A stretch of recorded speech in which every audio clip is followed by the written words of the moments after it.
Barry Bonds broke the record books, first as a power speed sensation and then as a laboratory specimen, rendering fans speechless. As his dominance became undeniable, opponents often refused to pitch to him, resulting in milestones that were previously unattainable. However, his connection to performance-enhancing drugs compromised his legacy. The Bonds Chronicles saw him go from a Cooperstown shoo-in to baseball's pariah. Thank you for the suggestions, and make sure to leave a comment on who you want to see next. As always, if you enjoy, please leave a like and consider subscribing. Barry Lamar Bonds was born on July 24, 1964 in Riverside, California.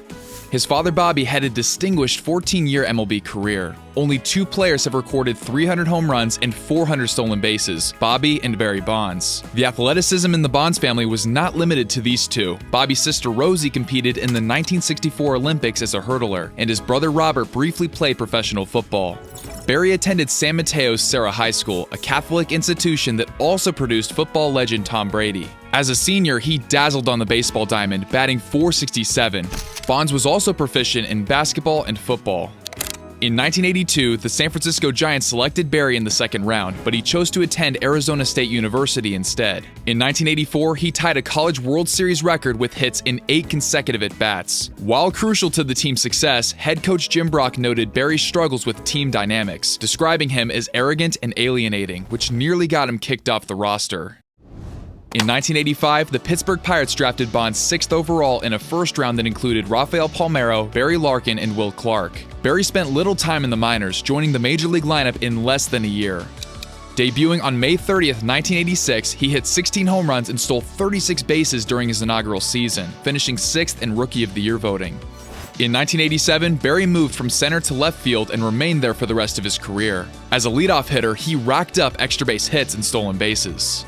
In 1990, Bonds garnered his first All-Star nod while playing lockdown defense in left field. He batted .301, hit 33 homers, drove in 114 runs, stole 52 bases, and walked more than he struck out. This marked the first of 5 30-30 seasons, tied with his father for the most all-time and the start of a 4-year streak leading the league in WAR. Bonds received a Gold Glove, Silver Slugger, and was named MVP, nearly unanimously. The Pirates won their first of 3 straight division titles but fell to the Cincinnati Reds in the championship series. In 1991, although not an All-Star, Bonds posted a .292 batting average, .410 on base percentage, 25 home runs, 116 RBIs, and 43 stolen bases. He claimed both the Gold Glove and Silver Slugger, finishing runner-up to Terry Pendleton in the MVP race. Barry's poor relationship with the media was suspected to be what cost him the award. In the NLCS, Pittsburgh lost to the Braves after holding a 3-2 series lead. In 1992, Bonds paced the league in 8 major offensive categories, including intentional walks, a stat he led in 12 times during his career. His final campaign before free agency featured another 30-30 season, an All-Star selection, a Gold Glove, a Silver Slugger, and his second MVP award. In an NLCS rematch against the Braves, Barry scored 5 runs and hit his first postseason home run off Tom Glavine. Unfortunately, the Pirates lost Game 7 after the Braves mounted a 3-run rally in the 9th inning to win. A player of Barry's caliber would typically attract offers from many teams, but his off-field drama was a deterrent. The Giants were unfazed, signing him to a 6-year, $43 million contract, the most lucrative deal in baseball at the time. They also added Bobby Bonds to their coaching staff, a position he held from 1993 to 1996. Playing back home in San Francisco was meaningful for Barry, as his father Bobby and godfather Willie Mays were former Giants outfielders. In 1993, he delivered a .336 average, 46 homers, and 123 runs batted in, leading the league in RBIs for the only time of his career. He earned an All-Star selection, a Gold Glove, a Silver Slugger, and an MVP, becoming a back-to-back winner. Since the award's inception in 1911, only 13 players have won consecutive awards. In the strike-shortened 1994 season, Bonds accumulated 37 home runs and 29 stolen bases, falling 1 steal short of the 30-30 mark in both 93 and 94. He finished 4th in MVP voting and captured both the Gold Glove and Silver Slugger awards for the 5th consecutive year. In 1996, Bonds won the Home Run Derby, blasting 17 dingers to outslug Mark McGwire. Barry became the second player to achieve a 40-40 season, hitting 42 home runs and stealing 40 bases. Bonds led the league with a 9.7 WAR, 151 walks, and 30 intentional walks. He was recognized with a Gold Glove, Silver Slugger, and placed 5th in MVP voting. In 1997, Bonds narrowly missed back-to-back 40-40 seasons, hitting 40 home runs and stealing 37 bases. He earned a Gold Glove, Silver Slugger, and a 5th-place MVP finish for the 2nd year in a row. The Giants captured the NL West Division title but were swept by the Florida Marlins in the first round. On May 28, 1998, Diamondbacks manager Buck Showalter called for Greg Olson to intentionally walk Bonds with the bases loaded, a tactic that led to a win for Arizona. He finished 8th in MVP voting and won his 8th and final Gold Glove. Allegedly, Bonds began using performance enhancers after feeling overshadowed by the McGwire Sammy Sosa home run chase. To this point, he had accrued 99.9 WAR in a 13-year span, 16.1 wins higher than Ken Griffey Jr.'s career total. Transforming into a more powerful physique had initial setbacks, as Bonds missed a third of the 1999 season due to a damaged triceps tendon. In 2000, he hit 49 home runs, warranting a Silver Slugger and finishing as the runner-up to teammate Jeff Kent in MVP voting, despite having a superior stat line. In the NLDS against the Mets, the Giants were eliminated in 4 games. In 2001, Barry Bonds took his game to the next level. On April 17th, he launched home run number 500, joining a club that currently features 28 members. In May, Bonds continued his season-long tear, hitting 17 home runs in the month, surpassing the previous record of 16 set by Mickey Mantle and McGwire. He was named Player of the Month. The September 11th terrorist attacks put the MLB season on hold at a point where Barry had 63 home runs. After a brief suspension, baseball resumed and Bonds continued his dominance. He won Player of the Month again in September with 12 home runs and a .565 on-base percentage. With 6 games left, he needed 2 home runs to break McGwire's single-season record of 70 set in 1998. On October 4th, Bonds tied McGwire with a second-deck shot in Houston. The next day, he hit 2 home runs, climbing to 72, and later extended his tally to 73. Remarkably, he was intentionally walked in 4 consecutive October games, which could have hindered his pursuit.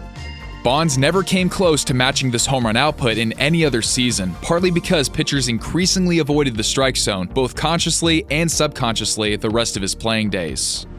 In 2001, Bonds set career highs in home runs, RBIs, slugging percentage, total bases, and WAR. He eclipsed 400 total bases, a rare achievement, accomplished only 29 times in MLB history. Barry led all players in home runs, walks, on-base percentage, slugging, OPS, OPS+, and WAR. His .863 slugging percentage is an MLB record, and his 11.9 WAR ties Babe Ruth for 6th on the single-season leaderboard for position players. In his most prolific offensive season, Bonds was intentionally walked 35 times, second only to Sammy Sosa. He won his 4th MVP award, exceeding the previous record of 3, which is currently shared by 10 players.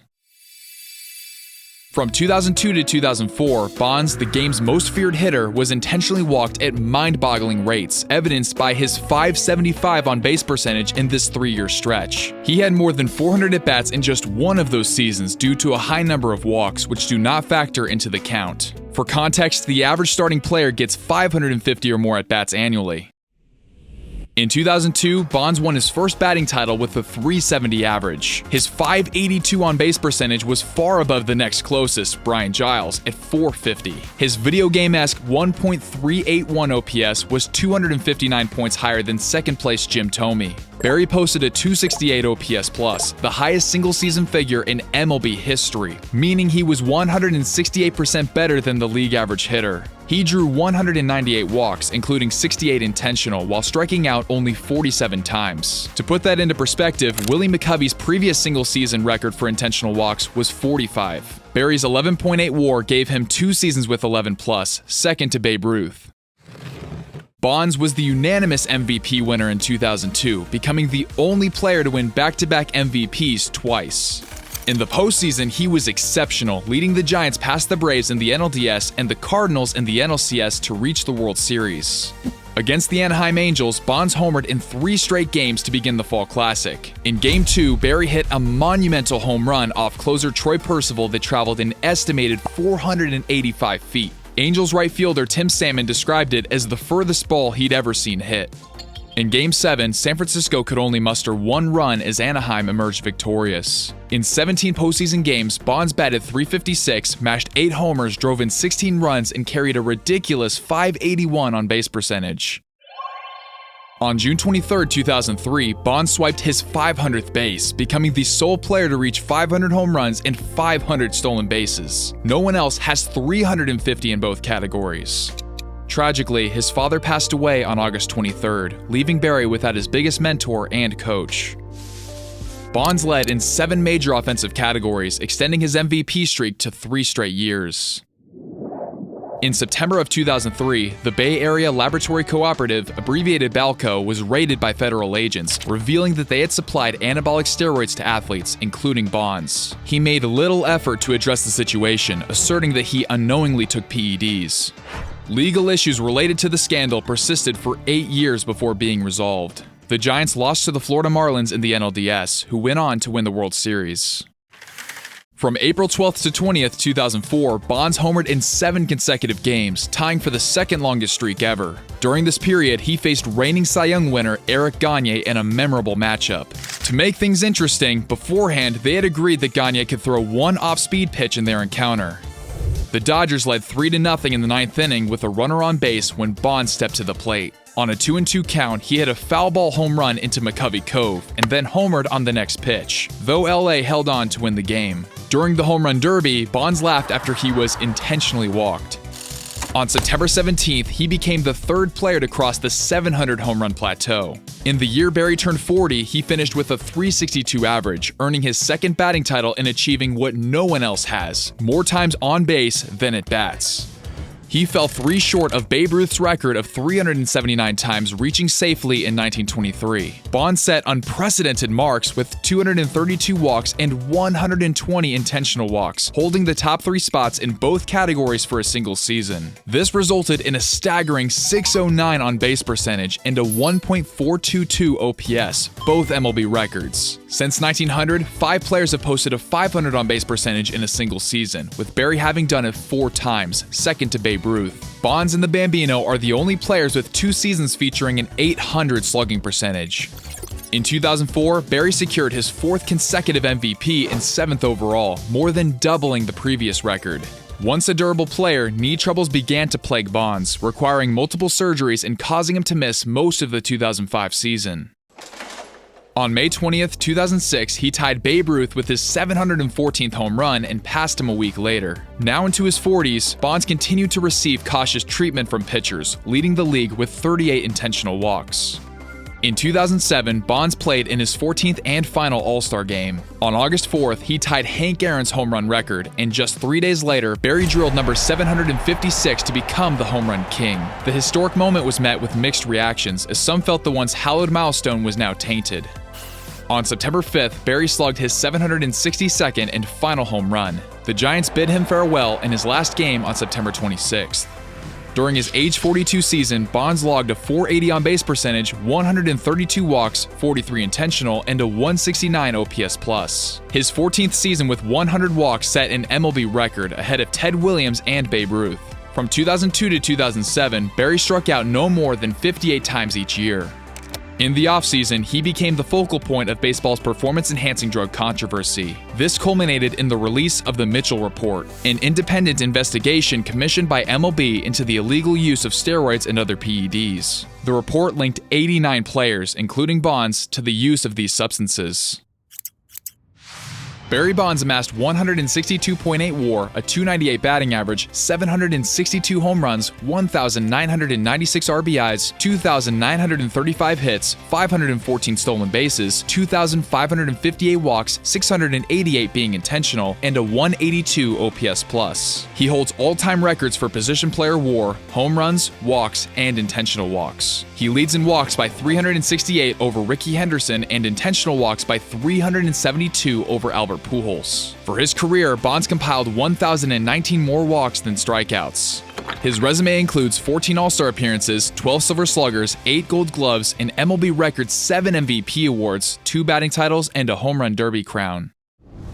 Since retiring, he has been active in philanthropy through the Barry Bonds Family Foundation, which is committed to enhancing education and living conditions for youth in the Bay Area. If you would like to learn more, I will leave the link in the description of this video. When Bonds became eligible for Hall of Fame induction in 2013, his PED use and past demeanor prevented him from reaching the 75% threshold over the next decade. While era committees might reconsider this in the future, opinions remain divided. In 2016, Bonds served as the Miami Marlins hitting coach for 1 year, and in 2018, the Giants retired as number 25. On August 24, 2024, the Pittsburgh Pirates will enshrine him in their Hall of Fame. Barry Bonds was a baseball extraordinaire with a rare combination of plate discipline, power, and speed. His legacy is a mosaic of extraordinary talent and controversy. A hero to some, yet a villain to others, Bonds remains one of the most influential and compelling figures in baseball history. Thank you all for watching, and I'll see you guys in the next video. Later.